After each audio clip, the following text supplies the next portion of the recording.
जी students, यहाँ पे हम ईडियम पर बात करने वाले हैं और इसके अलावा कुछ एक्सप्लेनेशन को भी थोड़ा सा देखेंगे। सबसे पहले इसकी प्रोनाउंसिएशन देखते हैं। Idiom, idiom, idiom, idiom, idiom, idiom. ठीक है।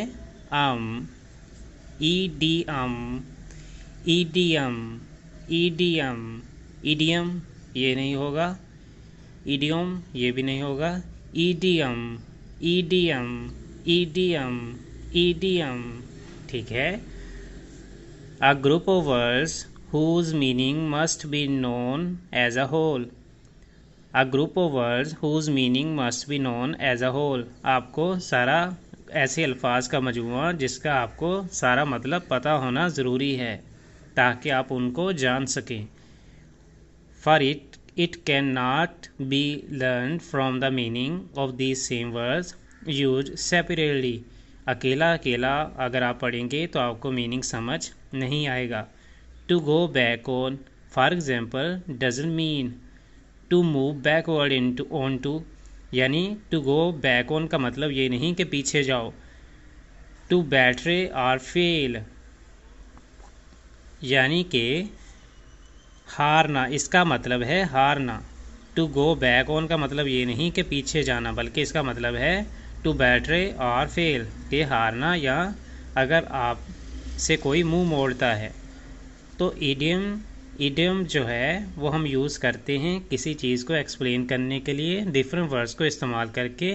जैसा नज़र आता है वैसा नहीं होता। जिस तरह टू गो बैक ऑन, इसका मतलब ये नहीं कि पीछे जाओ, इसका मतलब है fail.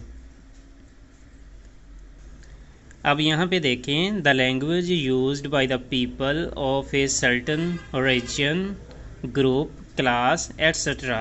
The American idiom, the idiom of sailors, a particular person's way of using words, Shakespeare's idiom. Many idioms mean what the separate words in them say, but with special meaning. For example, the words at home mean at my, your, someone home. They can also mean ready to receive callers. इसका मतलब ये भी हो सकता है कि हम तैयार हैं कॉल रिसीव करने के लिए। People just learning the English language may not understand you if you use the words at home for the second meaning.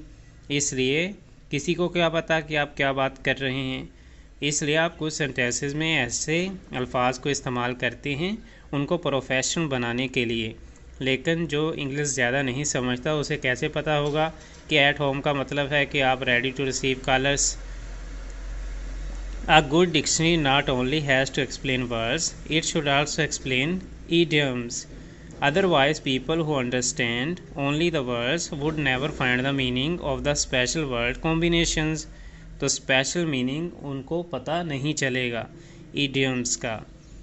Your dictionary gives you many idioms.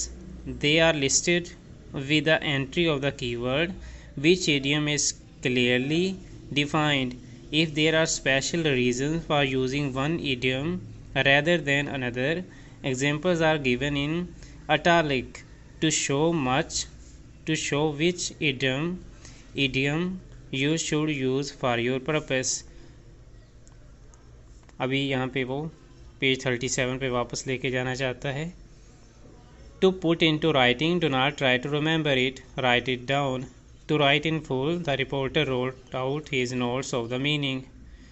चलें फ़िलहाल यहाँ पे आप कुछ एक्सप्लेनेशन इसकी थोड़ी सी देख सकते। हमने थोड़ा सा इंट्रोडक्शन इडियम्स का पढ़ा है कि इडियम क्या चीज़, इसकी प्रोनाउंसिएशन देखी है। सिनोनिम का आपको पता है कि ऐसे वर्ड्स जिनका मीनिंग सेम हो। ठीक है। जिस तरह ब्यूटीफुल का मतलब भी खूबसूरत, और इसी तरह ब्यूटीफुल की जगह और कोई वर्ड होगा उसका मतलब भी अगर खूबसूरत हो तो हम दोनों को बोलेंगे ये सिनोनिम है।